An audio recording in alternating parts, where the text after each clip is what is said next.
نعم، أقول: عش ما شئت فإنك ميت، وأحبب من شئت فإنك مفارق. أقول قولي هذا وأدعو الله لي ولكم.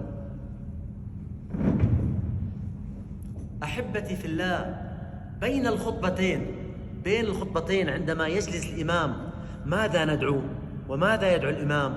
هل هناك دعاء مخصص؟ هل هناك ذكر مخصص؟ لم يرد عن النبي صلى الله عليه وسلم عندما كان يجلس بين الخطبتين ورد أو ذكر أو دعاء مخصص أحبتي في الله، ولكن قالوا هذه يعني ساعة استجابة تدعو إن شئت. ولكن هل هناك دعاء مخصص أو ذكر مخصص عندما يجلس الخطيب بين الخطبتين؟